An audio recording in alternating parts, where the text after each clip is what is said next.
Hey, estamos hablando hoy acerca de los mixtos y esto es una serie sobre matrimonio, es una serie sobre divorcio y es una serie sobre nuevo matrimonio.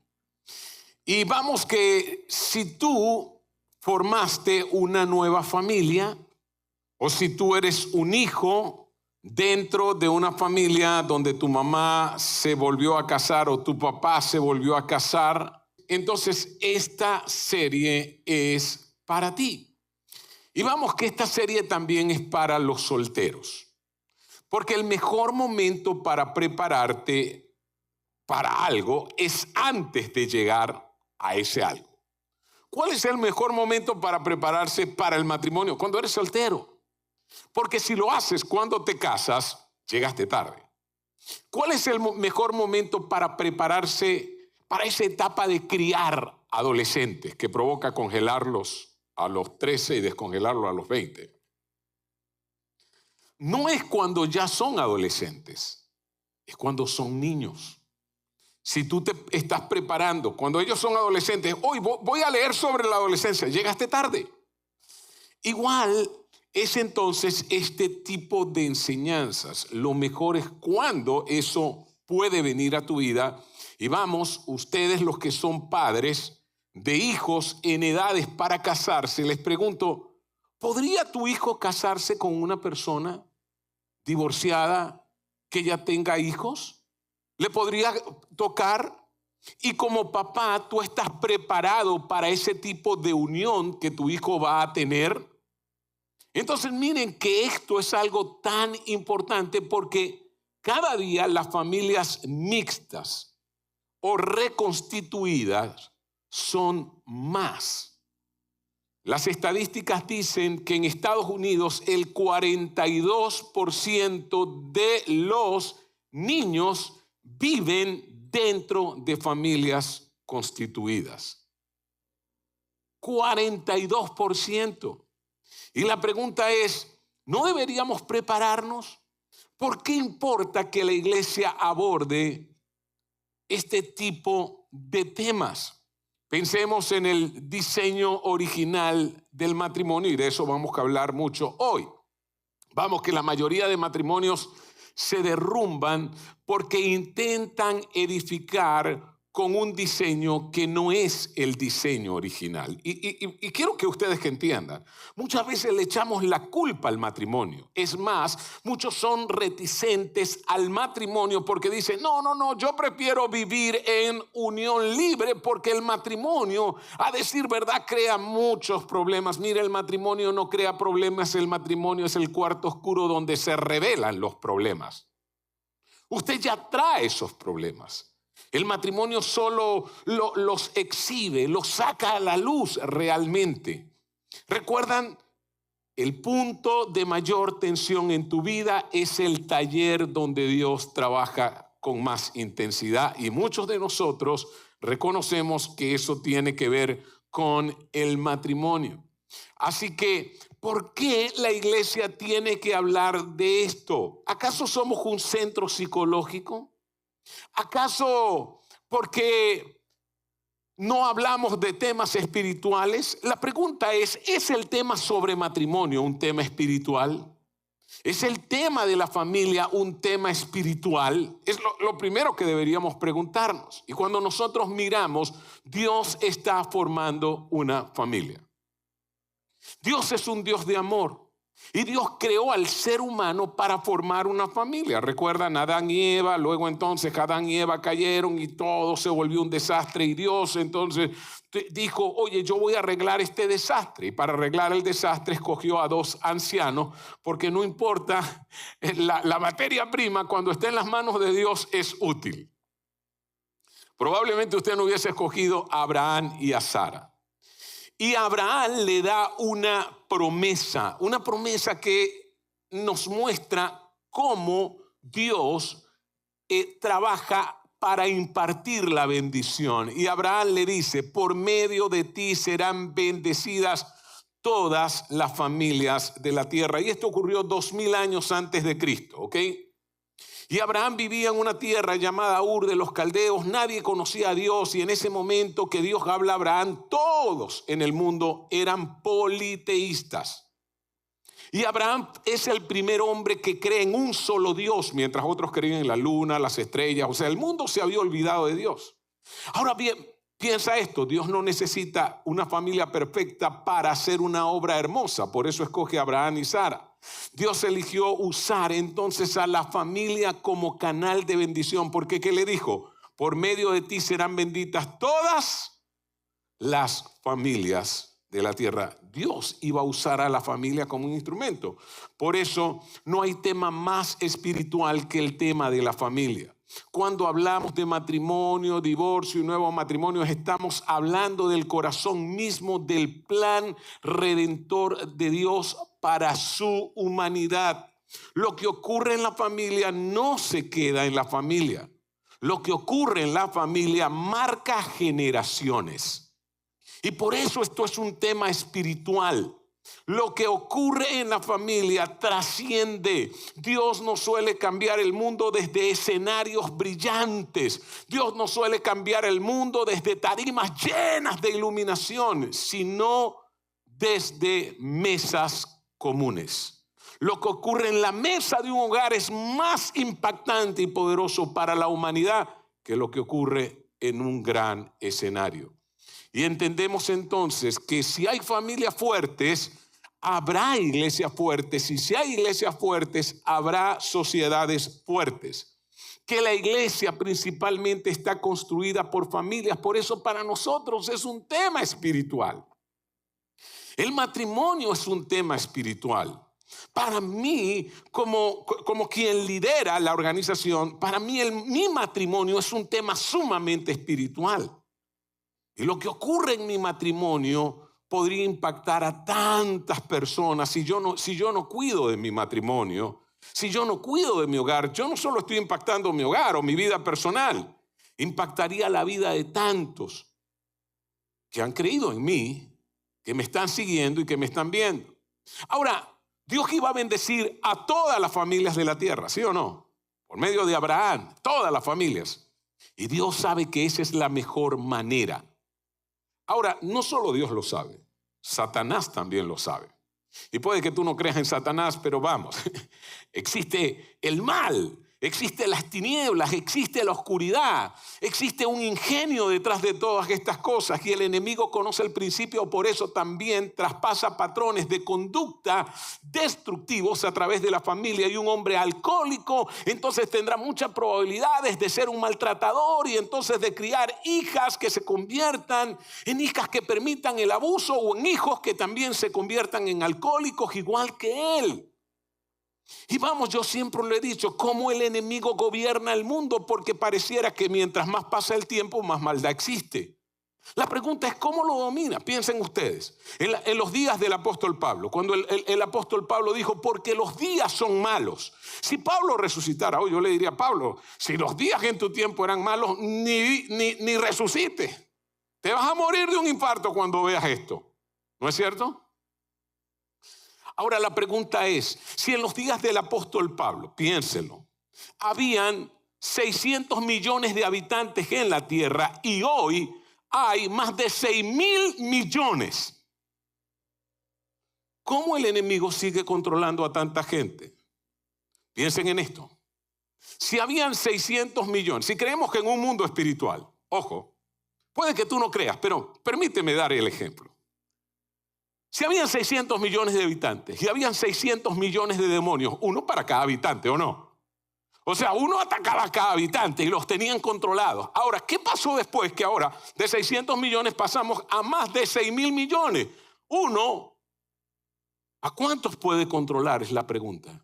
¿Cómo el enemigo sigue teniendo tanto poder? ¿Alguna vez se lo imaginaron? Se los diré, por medio de patrones que pasan de generación a generación. Al enemigo no le importa controlar a una persona, lo que le importa es controlar un patrón. Y si controla un patrón, pasará de padres a hijos y de hijos a nietos. Y es lo que ha ocurrido en tu familia. Ahora, ¿cómo viene la libertad? Cuando tú rompes el patrón. Por eso la bendición pasa por familia y el caos también. La familia es uno de los principales canales. por donde lo espiritual pasa. También uno de los principales campos de batalla de la vida, el hogar, puede convertirse en una cuna de propósito o en una fábrica de trauma. Y de eso debemos tener claridad. La iglesia ha preferido ignorar el tema del divorcio, por ejemplo. Cuando se nos pregunta por divorcio, pero ya ¿está permitido el divorcio o no? ¿Cómo hacen ustedes con los divorciados? ¿Qué pasa con los divorciados? Es más, la iglesia durante años execró a los divorciados. La iglesia hizo que los divorciados se sentaran en la última fila, no podían tomar la comunión, ¿sí o no? Ahora, me pregunto, ¿esa debe ser nuestra respuesta? Y cuando el Papa Francisco vivía, fue uno de los temas que la Iglesia Católica tuvo que enfrentar. ¿Sabían eso? ¿Qué haremos con los divorciados? ¿Es correcto como los hemos tratado durante años que les hemos negado la comunión? Fue un gran tema. Ahora es un gran tema por toda la doctrina. ¿Por qué? Porque dentro de la Iglesia Católica hay 7 sacramentos. ¿Lo sabían? Y uno de ellos que es el matrimonio. A diferencia de la Iglesia Protestante, no considera el matrimonio como un sacramento. Y si es un sacramento y lo violas, entonces ya no puede ser parte de lo que se hace con los otros sacramentos. Por eso no pueden tomar la comunión. ¿Captan la idea? Ahora, lo que decían en ese momento cuando se reunió las autoridades católicas, ellos lo que dijeron, pues ya va. Imagínense, el sacerdocio, ¿lo sabían que también es un sacramento? El sacerdocio es un sacramento. Si lo violentas, no puedes participar en los otros tampoco. Entonces ellos decían, claro, el sacerdocio es un sacramento, pero duran 7 años dentro de un monasterio estudiando el sacerdocio para que no nos falle. Pero la gente va y se casa, y muchos se casan en ignorancia, y luego los condenamos por toda la ignorancia que traían porque nunca entendieron lo que era ese pacto. Y ellos decían, creo que tenemos que hacer algo con esto. Pero vamos, yo no soy el Papa ni soy de la curia, nada. Pero solo les estoy mostrando un ejemplo de cómo la iglesia ha volteado sobre el tema del divorcio, ha volteado sobre el tema de las familias reconstituidas. No ha tomado en cuenta el tema de las familias mixtas. ¿Y cuáles son las estadísticas? Miremos lo que está ocurriendo en la sociedad. 41% del primer matrimonio fracasa, 67% el segundo matrimonio fracasa, 73% ya para la tercera nupcia. O sea, esto en vez de mejorar, empeora. Y 50 a 60% de familias mixtas, estas son las que se casan y las que no se casan, fracasan. Cuando el divorcio se vuelve tu manera de aliviar el conflicto, deja de ser una tragedia y empieza a convertirse en un patrón. Si tengo problemas en mi primer matrimonio y no aguanto, esto es muy difícil para mí, fuera, ¡pum! Lo dejo, me alivio, ¿sí o no? Gracias a Dios, dejé esa mujer. Me tenía loco. Voy al segundo. Y ahora comienza a ahogarme también. ¿Qué ustedes creen? Ahora es más fácil. Porque ahora viene el segundo. ¿Y saben qué? El tercero, mucho más fácil. Ya se convirtió en un patrón. Ya sé lo que tengo que hacer si ahí tengo un matrimonio de conflicto y la cosa se vuelve dura. Lo dejo. ¿Ahora entienden por qué estas estadísticas? El problema no es haber pasado por un divorcio. El problema es cuando el alma aprende a verlo como un escape. También cuando muchos vienen de un matrimonio traumático, traen hematomas emocionales y reaccionan a sencillamente el pequeño roce por el hematoma que tienen. ¿Alguna vez han tenido un hematoma? Y alguien va y los saluda. ¡Hey, qué tal! ¡Ay, no me toque! El problema no es el saludo, el problema es el hematoma. Solo estás reviviendo el dolor y hay cosas. Sabes que muchas veces tú estás peleando con tu cónyuge, pero no es con tu cónyuge con quien peleas, es con todo el pasado que tú traes por los hematomas. Que es más, los hematomas pudieron venir por tu papá, por tu mamá, por la crianza, por tus hermanos, por la vida religiosa, por tantas cosas. Y cuando alguien no ha sanado, la mínima señal de conflicto activa una alarma máxima y exagera y comienza a hacer un drama todo lo que ocurre en casa. Una herida no procesada convierte pequeños roces en grandes amenazas. Entonces, ¿por qué una persona divorciada tiene más probabilidades de fracasar otra vez? ¿Acaso no debería ser al revés? ¿Acaso el divorciado no debería decir, no, ya va, un momentico, este es el segundo, ya yo sé cómo es? ¿Sí o no? En este no fracaso, perdónenme, y el tercero más, o sea, en el tercero nivel experto. Ya yo jugué este juego. En el otro llegué a nivel 5. Este llegó hasta el final. Pero resulta que no llega.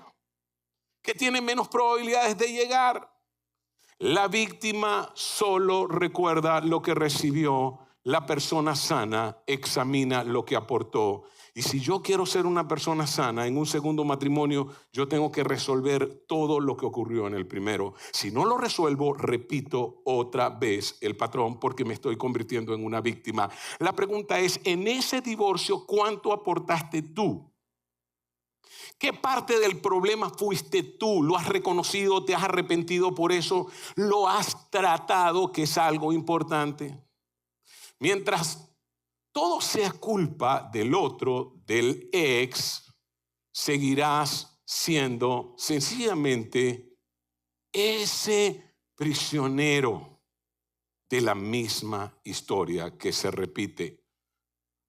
¿Nunca han escuchado a un divorciado? ¿Lo han escuchado? No. Esa mujer era terrible. Y cuéntame de tu ex. No. Mejor ni hablemos de mi ex. No, es que ese hombre, ese hombre. Y sabes, mientras yo siga hablando de esa manera, yo solo estoy colocándome en el lugar de la víctima. Pero yo no estoy diciendo, ¿sabes qué? Yo fui responsable de que mi primer matrimonio fracasara. Yo también aporté al fracaso porque era una relación y una relación se construye entre dos.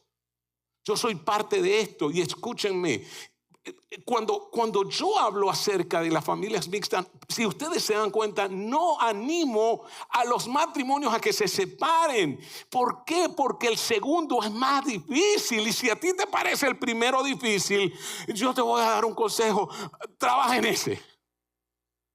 Porque si te vas a comprar uno, si te vas a agarrar uno nuevo que ni sabes cómo va a salir, por lo menos este ya sabes cómo va.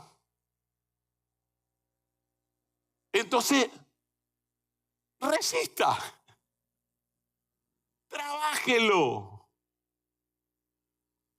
Luche un poquito más, busque ayuda.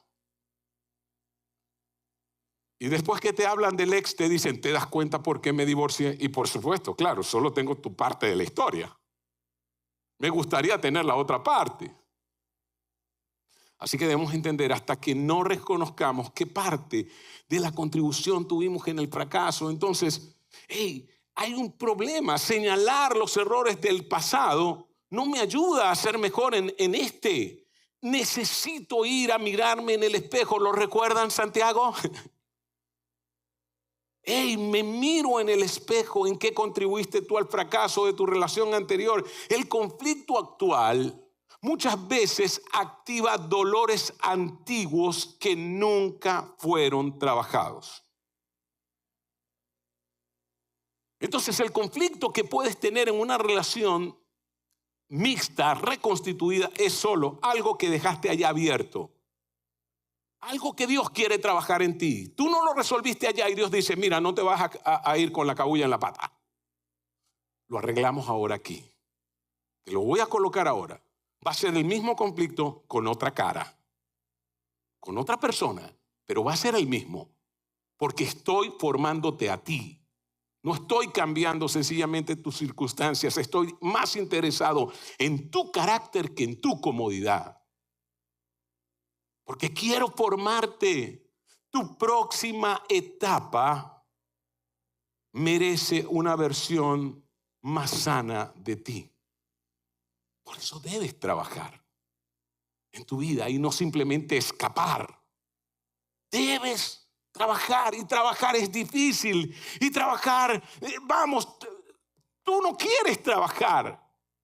Es como ir al gimnasio, es como hacer ejercicio, es como llevar una dieta saludable.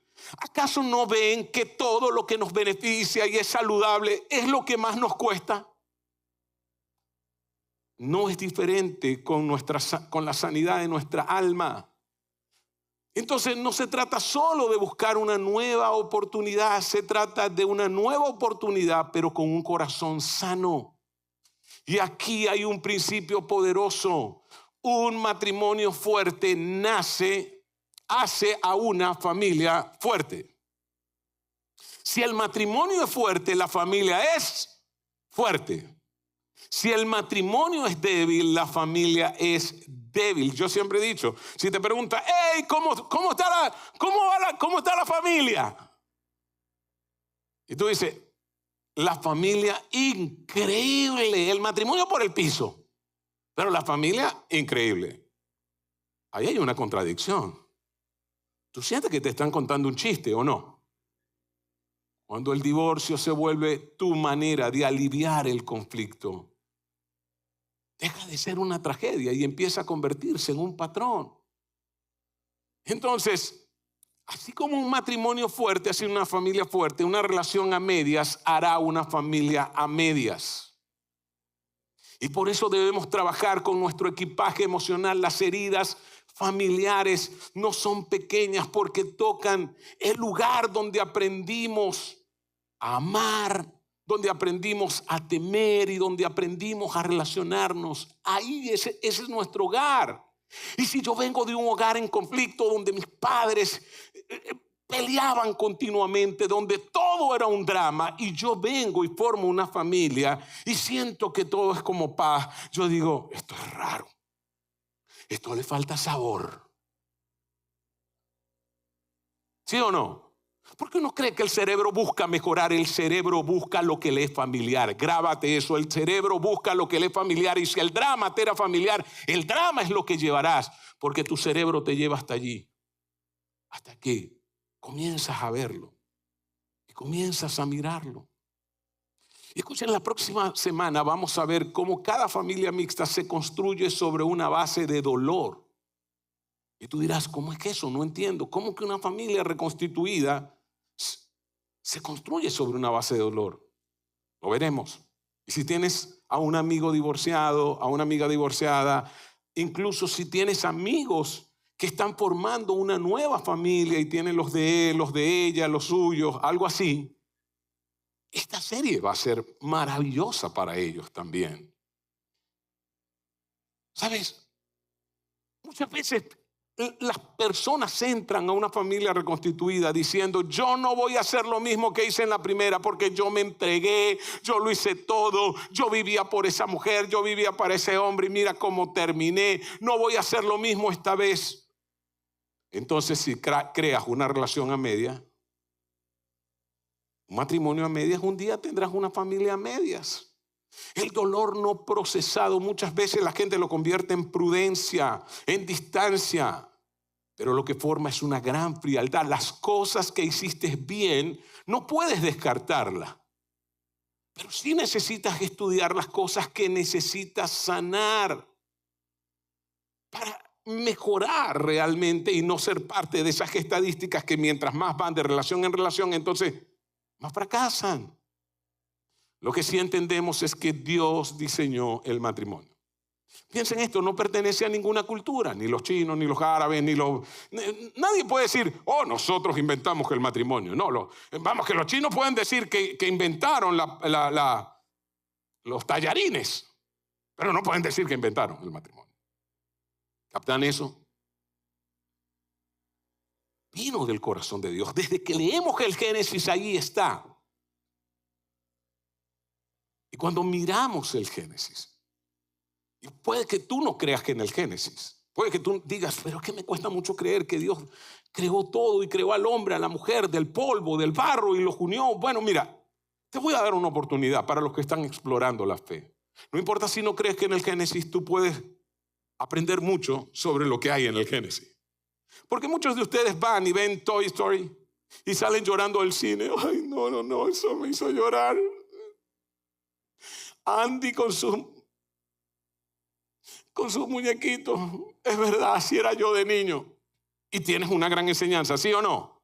Ahora, si yo te dijera, ¿y tú crees que eso es verdad? Tú me dirías, no, yo sé que eso es una fábula. Pero aprendiste, ¿sí o no?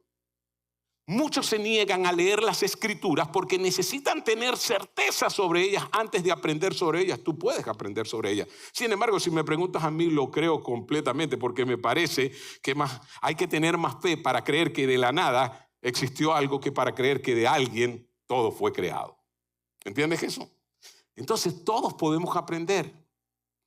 Y hoy vamos a aprender del diseño original, porque antes de hablar de divorcio, nuevo matrimonio, deberíamos entender cómo es el matrimonio fuerte. ¿Cómo es un matrimonio fuerte? Déjeme decirle que el original siempre es mejor que las imitaciones. ¿Usted qué es mejor, un jugo con la piña o un jugo de sobrecito de piña? ¿Qué creen que es mejor? Porque a veces destapamos el sobrecito, claro, es más rápido el otro. Incluso más económico. Y el color es amarillo radiactivo.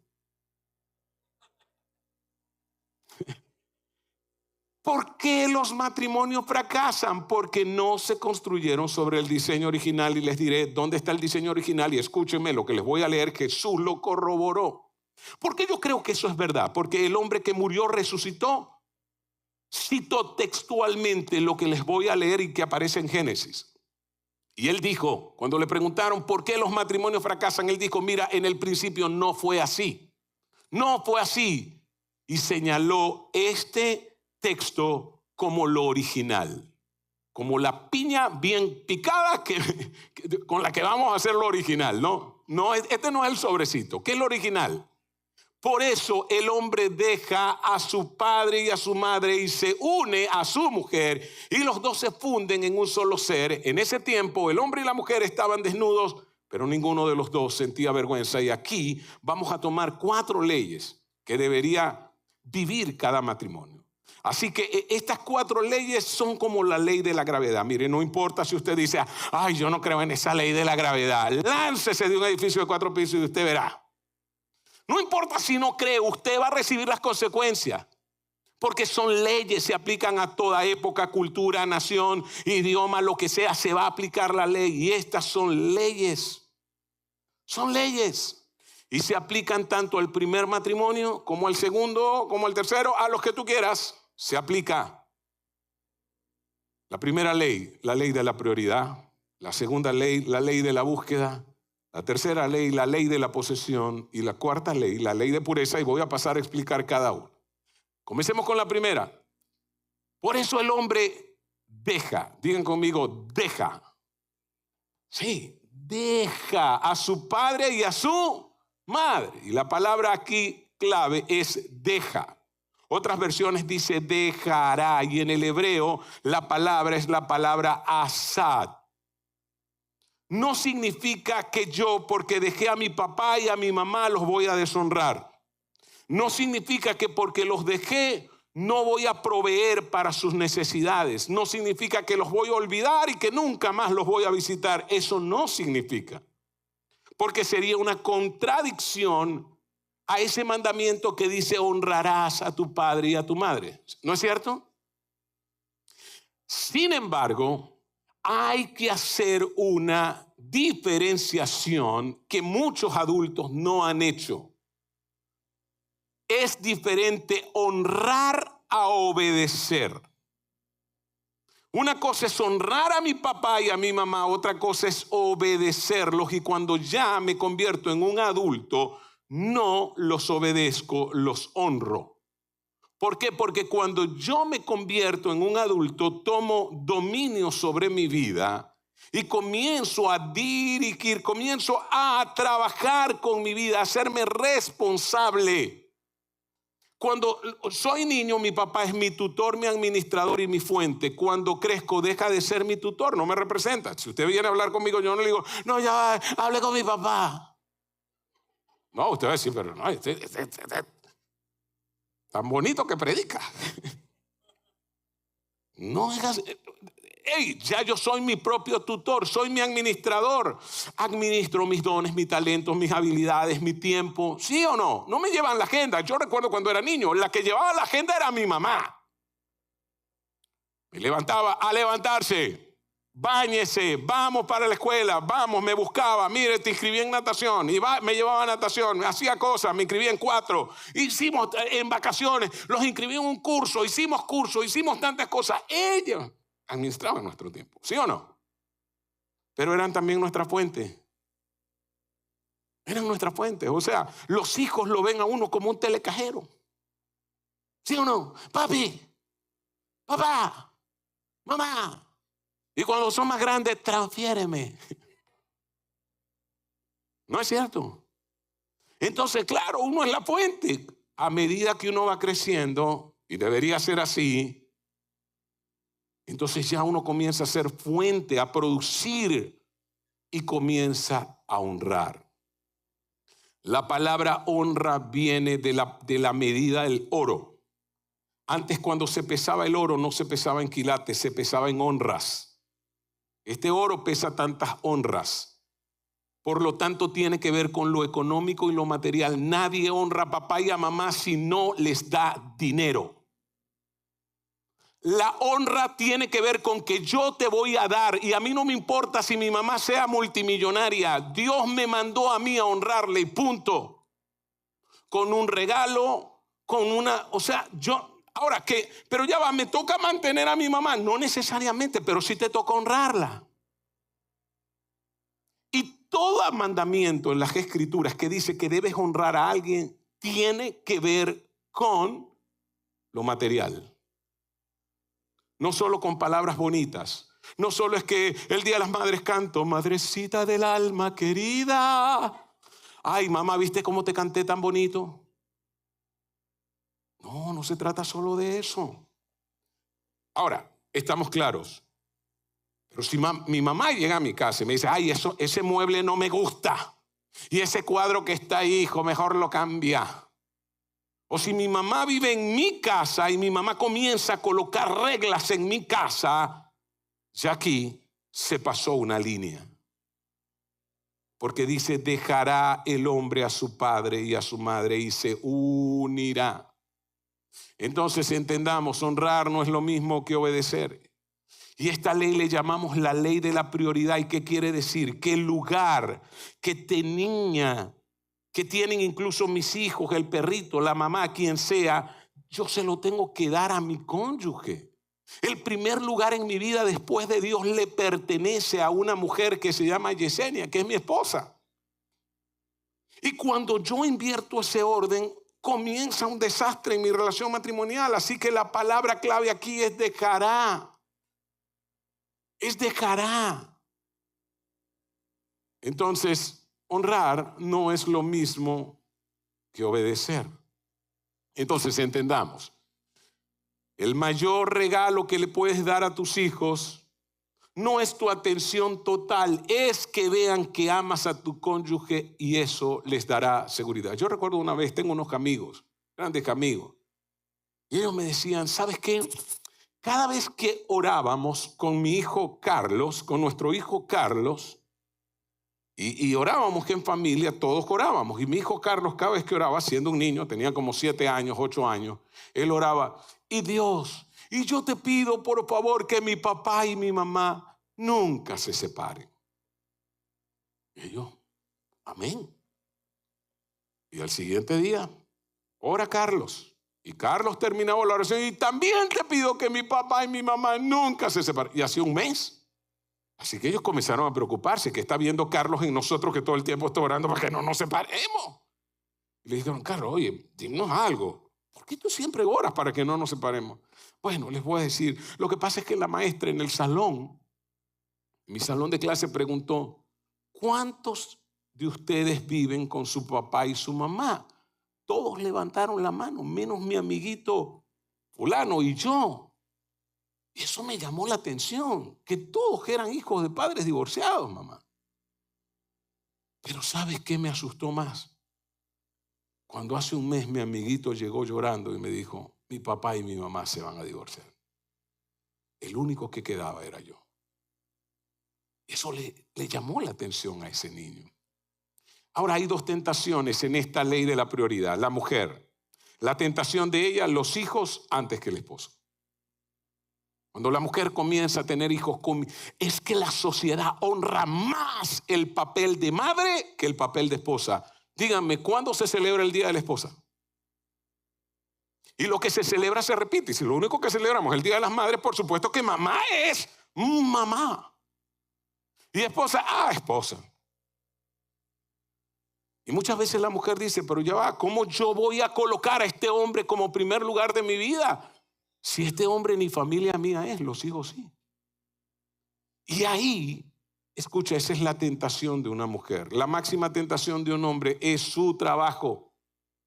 Colocar el éxito, colocar dónde voy a lograr. ¿Por qué? Porque para el hombre, así como la mujer piensa, mira, todos los días la mujer se levanta con una pregunta hacia su esposo, la mujer casada, en su mente, y es esta: ¿sigo siendo bella? ¿Sigo siendo bella? Pero el hombre se levanta todos los días con una pregunta, y es esta: ¿sigo siendo suficiente? ¿Me sigues viendo como alguien suficiente? Por lo tanto, el éxito en la vida puede romper la relación. Y muchas veces el hombre dice, lo hago por nosotros, pero en el camino perdemos ese nosotros. No puedes poner en pausa a tu esposa o a tus hijos mientras tienes que el éxito profesional sin éxito en casa no es éxito. Ahora bien, ¿cómo se aplica esto en las familias mixtas? Porque si son los de ella, los de él, si ella ya tiene un hijo o trae hijos, y si él tiene hijos, ¿cómo es que eso de colocar al otro en primer lugar? ¿Qué ocurre entonces con los hijos? ¿Qué ocurre allí?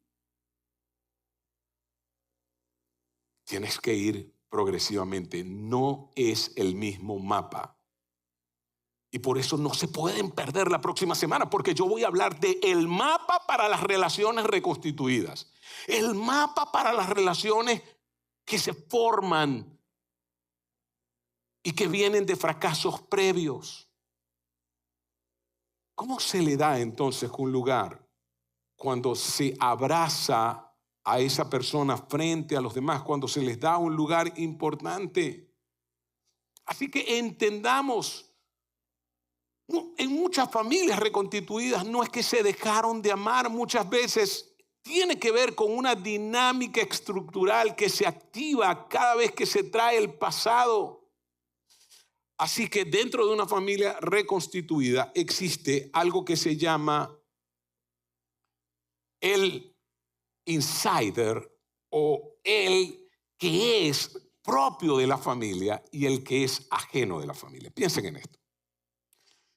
La mujer trae a ese hogar reconstituido 3 hijos. Vienen a vivir con ella. Y el hombre, entonces, se casa con ella y prácticamente está con esos hijos. ¿Quiénes son los de adentro? La mujer y los 3 hijos. Y el hombre se siente como ajeno. Cuando ellos hablan, pueden hablar del pasado, hablan acerca de cuando vivían por allá, cuando comían en tal restaurante, cuando la abuela hizo esto, y el hombre, ¿cómo se siente? ¿Cómo? Ay, yo no soy parte de esa historia. ¿Sí o no? Y se siente ajeno.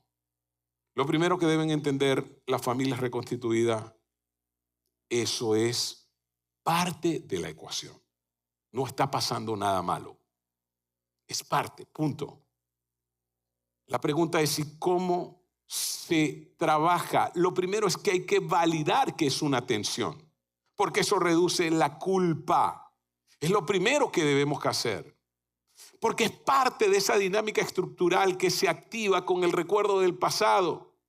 Y ahí tenemos que aplicar la ley de la prioridad, y justamente entonces el que es de adentro escoge colocar al otro en una silla más alta, lo trae a la conversación. No, mi amor, estamos hablando porque nosotros, entonces lo incluye para que no se sienta excluido. Pero vamos, que les voy a dar más de eso la próxima semana, ¿ok? En la segunda ley, la primera ley, la ley de la prioridad. Bueno, aquí vemos entonces cómo se ilustra. Y recuerden, no es falta de amor, es la estructura. Es la estructura. Lo que está pasando es la estructura. Y escucha, muchas veces que En la familia mixta, la estructura no se ordena tan rápido. Cuando los hijos entran a una conversación, el pasado también entra en esa conversación. Yo recuerdo con Yesenia. Yo soy gemelo y toda la vida yo estudié con mi hermano Álvaro. Imagínense, desde preescolar hasta quinto año de bachillerato estudiamos juntos. Luego él se fue a estudiar a la Universidad Rafael Briceño en Maracaibo. Y Álvaro estudiaba de martes a jueves. Estudiaba en la universidad. Él escogía su horario para estar de martes a jueves en Maracaibo. Se venía el jueves en la noche, estaba viernes, sábado, domingo. Y el lunes en la noche yo lo llevaba al terminal y él empezaba a estudiar el martes y así. Cuando él se graduó, hubo gente que le dijo, pero ¿cómo te graduaste si yo te vi todo el tiempo aquí? No, yo estudié en Maracaibo, pero yo te veía todas las semanas aquí. Porque lo hizo así. ¿Pero por qué? Porque él estaba enamorado de quien es su esposa ahora. Aura, ¿no? Entonces vivieron su noviazgo y pasamos. Aura fue primero mi amiga y luego yo se la presenté a él y entonces ellos se hicieron novios y así que teníamos muchas cosas. Cuando Yesenia entra a mi vida, nosotros luego nos mudamos de 3 años de novio, nos casamos, nos mudamos a Barquisimeto. Cuando yo estaba con Álvaro, Aura, mis hermanos, Yesenia se sentía afuera, como ajena. ¿Por qué? Porque nosotros teníamos tanta historia y Yesenia siempre me decía, es que yo no me siento parte. ¿Y sabe qué hacía yo? Me enojaba y no validaba sus sentimientos. Mi inexperiencia hacía que yo no la validara, yo tenía que validar, era lógico. Nosotros habíamos construido mucha historia, ella era la que venía. ¿Cuál era mi papel? Colocarla a ella en la silla más alta. ¿Por qué? Para honrarla y decirle no, y darle parte, traerla, abrazarla, hacer que se sintiera segura. Así es en una familia mixta. Un abrazo visible puede decirle a tu pareja, aquí no eres extraño, eres parte central de esta casa. Y no se trata de quitarle el amor a los hijos, sino de darle seguridad a ese pacto. Segunda ley. Ley de la búsqueda. La unión no ocurre por inercia. No se trata solo de conquistar, se trata de reconquistarse cada vez. Y dice, dejará y se unirá. Y esta palabra unirá significa perseguirá. ¿Ven cómo estos se están persiguiendo? Se están encontrando. Así es un verdadero matrimonio. Requiere trabajo, intencionalidad. El enamoramiento causa maripositas en el estómago. ¿No es cierto? Pero una vez que te casas, pasan 2 años, se van esas mariposas. Y se le debe dar paso al amor maduro que trabaja por unirse. ¿Y cómo es el amor maduro que trabaja por unirse? 20 segundos de abrazo diario. ¿Cuánto es? Usted se abraza y cuenta mentalmente 20. ¿Y sabe qué le voy a decir? Vamos a ser honestos. A los 10 segundos usted se quiere zafar. Porque necesita ahora generar oxitocina real. Porque la oxitocina, la primera oxitocina es prestada, te la prestan tus emociones, te la presta la novedad. La novedad produce oxitocina, produce dopamina, produce hormonas. Así es la novedad, por eso a usted le gusta ver TikTok. Novedad, novedad, novedad. Ya lo vi, otro. Este también ya lo vi, otro. Ese ya yo lo vi. La novedad produce placer. Por eso una relación nueva es fácil. Una relación nueva. ¿Saben qué es fácil enamorarse? ¿O no? Uno hasta se enamora de la gente por el cine. Gente que uno ni conoce. Ay, yo estoy tan enamorada de ese hombre.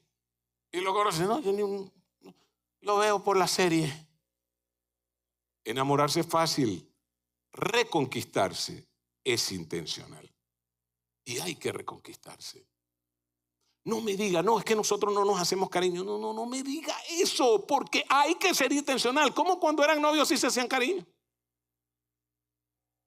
Lo fueron dejando, lo fueron perdiendo y lo fueron normalizando. No es normal. No es normal.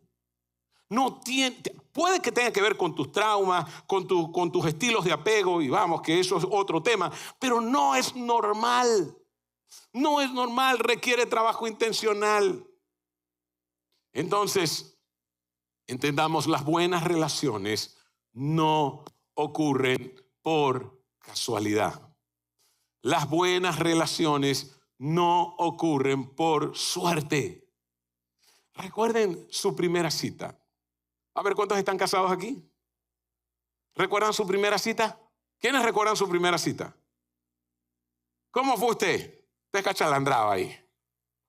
A la primera cita. No, ya va.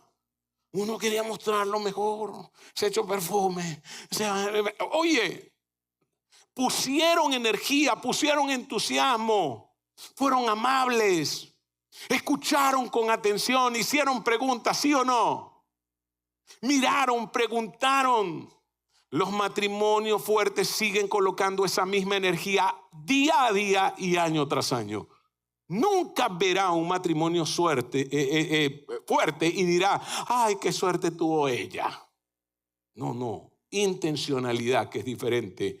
No se trata entonces de conquistar, se trata de reconquistarse. El pacto necesita más que promesas, necesita intención, necesita atención, necesita constancia para mantener la promesa. El amor que deja de buscar empieza a perder fuerza.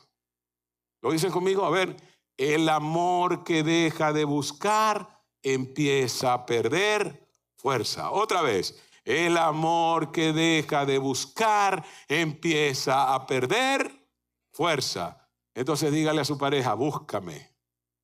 Claro, porque si no empieza a perder fuerza. Ahora, ¿qué ocurre con las familias reconstituidas o las familias mixtas? Hay que entender una verdad. Probablemente un matrimonio de primera unión a los 4 años ya puede convertirse a los 5 en un matrimonio fuerte. Les diré, a una familia reconstituida le toma 12 años, lo que a una primera unión le toma 5. Ahora entienden por qué estas enseñanzas no están animando a nadie, sino que le están dando una claridad. ¿Por qué la dificultad y por qué vemos las estadísticas?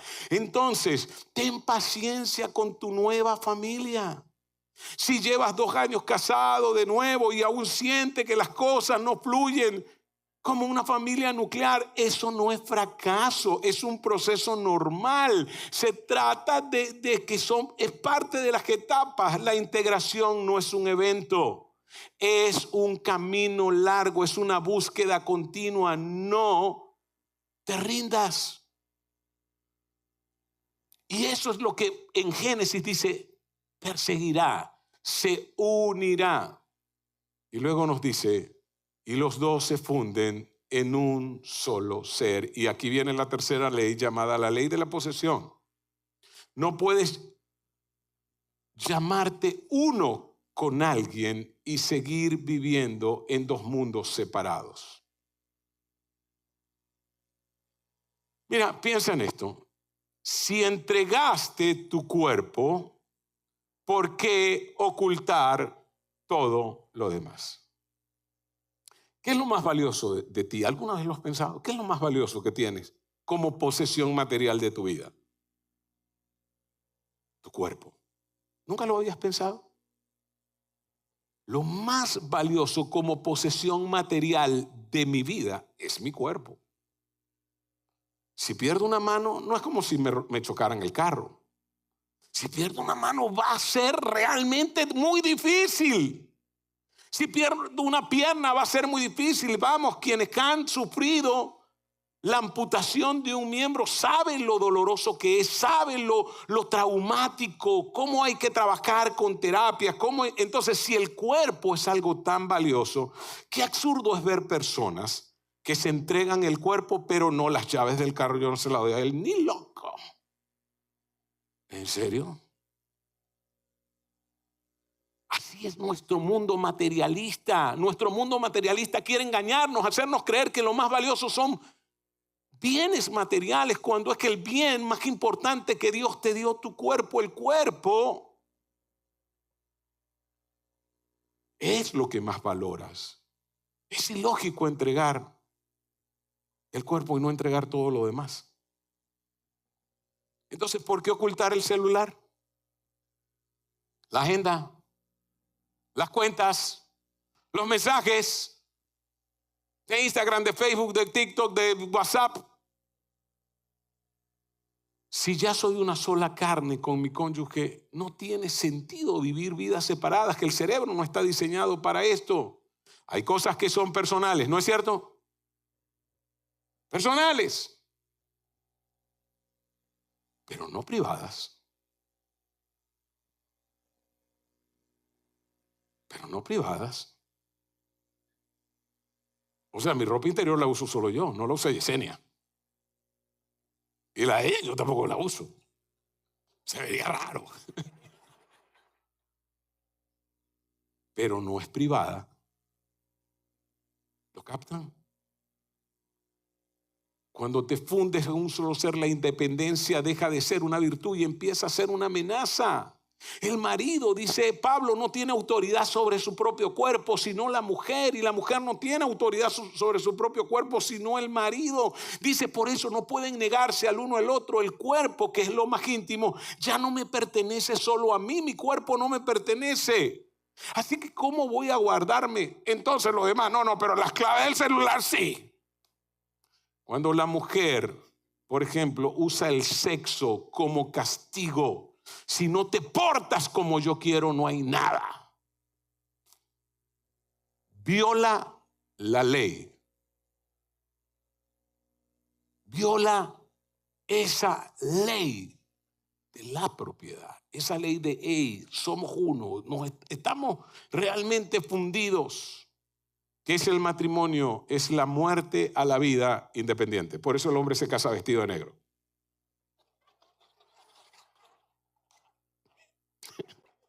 Para su propio funeral. En una familia mixta, las decisiones de crianza se toman en conjunto.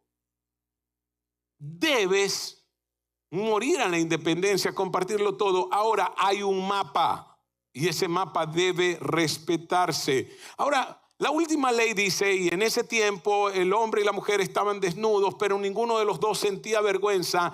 En otras palabras, la desnudez física es un reflejo de transparencia emocional. Significa que no hay secretos.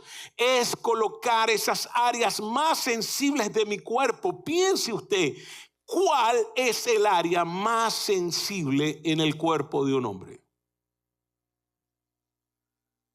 ¿Cuál es el área en el cuerpo de un hombre que si usted la golpea, lo deja inmóvil? Adán tenía sus órganos mostrados a Eva. ¿Sentía vergüenza?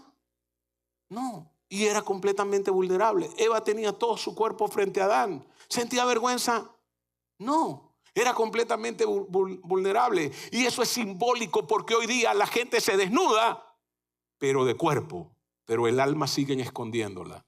Y ahí es donde violentamos también esta ley. Colocar las áreas más sensibles y vulnerables tiene que ver con la última ley, es la ley de la pureza. Y esta ley es transparencia sin vergüenza. En otras palabras, yo no voy a vivir una vida de secretos, yo voy a mostrarte quién soy. Y la persona que más te conoce es la persona ¿qué más te puede avergonzar? ¿Alguna vez lo pensaste? Y esa persona debe ser entonces tu lugar seguro. Yo como cónyuge debo ser el lugar más seguro de la persona que es más vulnerable frente a mí. No debo herirle, porque tengo la vida de esa persona en mis manos y esa persona tiene su vida, mi vida en sus manos. Así que si vas a rehacer tu vida, debes hablar todo antes. Y si te vas a casar, tienes que hablar todo antes. Debes hablar sobre dificultades económicas, debes hablar sobre la relación del ex. Hay gente que se casa y no cuenta sobre sus deudas. Hay gente que se casa y no cuenta sobre sus conflictos familiares. Hay que hablarlo todo. Hay que ser vulnerable, si no, no hay pureza.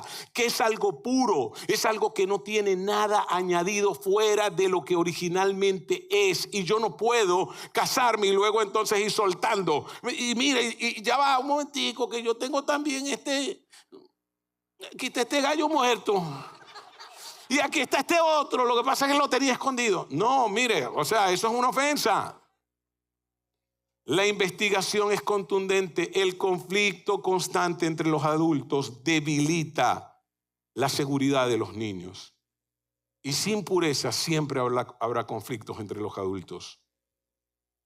Y escuche, si usted se va a casar con una persona que tiene hijos, tienen que sentarse y preguntar, ok, si la mamá de esos niños con la que ellos viven se muere, ¿qué vamos a hacer? Deben hablar de las cuentas. Siéntate, vamos a abrir los libros, vamos a ver cómo vamos a manejar las finanzas. Pero eso no se puede hablar después. ¿Sabe que si lo habla después, el conflicto va a ser más grande? Tiene que hablarlo antes. Por eso es tan importante que las parejas trabajen. Piensen, la pureza total requiere cero secretos en lo que hablamos, cero secretos en lo que ganamos y gastamos, cero secretos en cuanto al sexo opuesto. Y para mí es importante que ustedes como matrimonio, los que están casados, se sienten y definan qué es infidelidad para ti y para mí. ¿Qué es infidelidad? Porque muchas veces, mire, si usted cree que infidelidad es ir y acostarse con otra mujer y estar ahí y tener relaciones sexuales, eso no es. Ese es el último punto de la infidelidad. La infidelidad comienza antes. La infidelidad comienza con conversaciones que te oculto. La infidelidad comienza con chat que llevo y que borro. La infidelidad comienza cuando comienzo a quejarme de ti con alguien del sexo opuesto.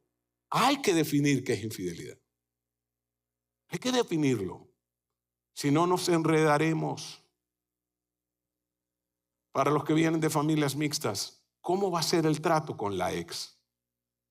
Porque muchas veces que pretendemos, eso sí, yo no quiero que la estés llamando. Yo no quiero que te comuniques con ella. No, pero ya va un momentito. ¿Sabía que pureza es que haya buena relación con esa mujer? Y usted dirá, ¿por qué? Porque así como a él le interesan sus hijos, te deberían interesar a ti, porque son una sola carne. Porque esa es la ley de la posesión también. Lo que es tuyo es mío. Lo que tú valoras, yo también lo voy a valorar. 4 preguntas entonces para esta semana. ¿Estamos dándonos prioridad el uno al otro? Piénsenlo, ¿se están dando prioridad? 2, ¿nos estamos persiguiendo y trabajando en la relación? 3, ¿estamos compartiendo todo o aún hay áreas privadas? 4, ¿estamos siendo vulnerables o aún hay secretos? Siéntense como pareja. Evalúen la relación a través de ese filtro, de estas 4 leyes. Háganlo con honestidad. Si tienen que repasar la serie, repasen la serie. Les estamos escribiendo devocionales que repasan la serie. Lean los devocionales, siéntense, conversen. Porque no olvide, vamos, que un matrimonio fuerte crea una familia fuerte crea comunidades fuertes y a la larga la iglesia será fuerte. Algunos consejos más. Consejería prematrimonial. ¿Está enamorado? ¿Sabe usted que las personas que van a consejería antes de casarse, escuche, ¿qué es consejería? No es ir simplemente a un grupo. Vaya a un grupo, pero usted necesita trabajar en sus traumas, trabajar en lo que lo distanció, en lo que lo separó, por qué fracasó, trabajar en su familia de origen, trabajar en sus estilos de apego, trabajar en... Todo eso es necesario trabajarlo. Disminuyen en un 31% las probabilidades de divorcio. Sí. Ahora algo también, si están casados, únanse a un grupo pequeño. Veo cómo los matrimonios que se unen a grupos tienden a ser más felices, a crear más comunidad, a ser más fuertes, a criar mejor a sus hijos que los que se aíslan. Y escucha, ¿sabías que tú no tienes que repetir la historia de tus padres? Esta semana Yesenia me hablaba, ella no sabía cuál era todo el tema que yo iba a predicar, sabía que íbamos a predicar los mixtos, pero estaba hablándome y me decía, wow, mi amor, yo pienso, Dios ha sido tan bueno con nosotros, me decía. Yo la escuchaba. Todo lo que nosotros vivimos, del hogar de donde tú vienes, del hogar de donde yo vengo, de familias disfuncionales, de trauma personal, de una sociedad adictiva, era para que realmente hoy estuviéramos ya destrozados, separados, divorciados, nuestros hijos, perdidos. Pero mira cómo el Señor ha sido misericordioso. Porque cuando nos casamos, entendimos que esto era necesario. Y recuerdo que un día, los dos, después de haber pasado por un momento tan difícil de prueba, dijimos, no vamos a repetir la historia de nuestros padres. Nuestra vida es del Señor y nuestro futuro también es de Él. Así que yo les animo, no tienen por qué repetir la historia de sus padres. No tienen por qué traer el fracaso, la disfuncionalidad y el divorcio a sus vidas.